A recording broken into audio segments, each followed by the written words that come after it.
ஆதியில் மனிதன் வாழ்ந்தது காட்டில், அடுத்தது வளர்ந்ததோ ஆற்றங்கரைதனில். உழுதுண்டு வாழ்ந்தனர் நேற்று நம் முன்னோர், இயந்திர கதியில் இன்றைய வாழ்க்கை.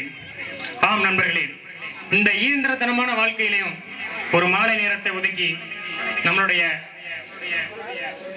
நிகழ்ச்சிக்காக, எங்களுடைய இளந்தண்டல் மெஜிசியன் நிகழ்ச்சிக்காக ஒதுக்கினதுக்கு ரொம்ப நன்றி தெரிவித்துக் கொண்டு,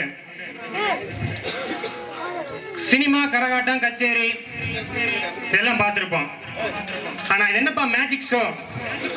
இந்த வித்த கட்டம் போட்ட 50 ரூபா நோட்டை 100 ரூபா நோட்டை மாத்திர மாதிரி, 100 ரூபா நோட்டை 1000 நோட்டை மாத்திர மாதிரி, யானையை மறைக்கிற முறையா, யானையை பூனை ஆக்கிற முறையா, பூனையை யானை ஆக்கிற முறையா, ஒன்னும் புலப்பட மாட்டேதே, விளங்க மாட்டேதே அப்படின்னு ஒரு குழப்பமா ஒரு குரூப். இன்னொரு குரூப் மாப்பு, போன வருஷம் பார்த்தது இந்த வருஷம் வந்திருக்குது மாப்பு, அப்படி ஒரு குரூப். இதை தாண்டி இதுல என்ன இருக்கு?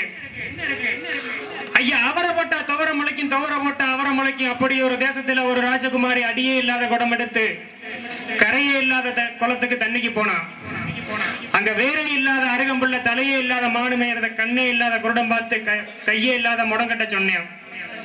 அவன் துப்பாக்கி எடுத்து சுட்டான். குண்டு மான் மேல விடாம மான் வயிற்றுக்குள்ள இருந்த குட்டி மேல விட்டு குட்டி செத்து போச்சு.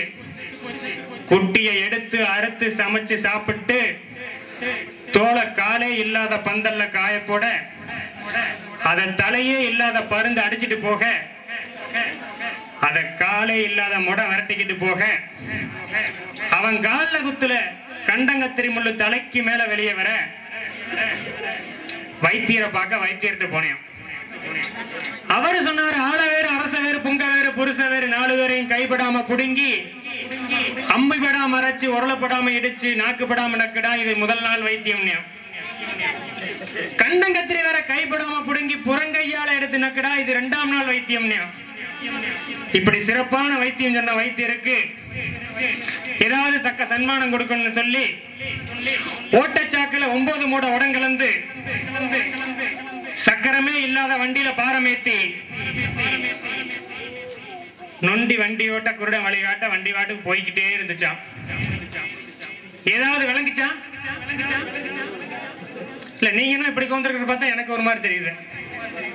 இல்ல, எனக்கு நீங்க மேஜிக் கட்டுற மாதிரி தெரியுது. இப்ப அப்படியா? இல்ல, ஒரு முறை எல்லாரும் கரகோசமா ஒரு கை தட்டுங்க பாப்போம். இல்லையா, அந்த பக்கம் இருந்தாலும் வரலையே, பக்கத்துல இருக்க முதுகையா தட்டுங்க. அப்ப வரலையா? ஏன்னா நமக்கு பாதி விஷயம் நம்ம புரியுறதே இல்லை. நம்ம சினிமா, தமிழ் சினிமா பெரும்பாலும் எல்லாத்தையும் இப்படியே பண்ணிருச்சு. விளங்காத நிகழ்ச்சியே போட்டு ஒரு கட்சி வச்சு 3 மணி நேரம் படத்தை முடிச்சு, காதல்னு பேரை சொல்லி, நமக்கு விளங்காத விஷயங்களை ஒரு மந்திரம்ங்கிற பேர்ல, தந்திரம் ஒரு மாயாஜாலமான விஷயமாவே காட்டி, அப்படிதான் இருக்குமோ. கை கருப்பு எதுவும் இருக்குமோ, உடனே சிலரு ஏதாவது காத்து கருப்பு தான் வச்சிருப்பாங்களோ. நல்லா பாருப்பா, கால் கீழே முட்டுதான் பாருங்க, முட்டது பாத்துங்க, ஒரு மாதிரி தெரியும். ஒரு 1/2 மணி நேரம் போனா அப்படி தெரியும். நல்லா கவனிச்சு பாருங்க, சரியா? கிள்ளி பாத்துங்க அப்பப்ப. அப்படி அந்த ஒரு மண்ணாங்கட்டியும் கிடையாது அப்படின்னு சொல்றது நிகழ்ச்சியோட நோக்கம். நிகழ்ச்சி பார்க்க போலாமா?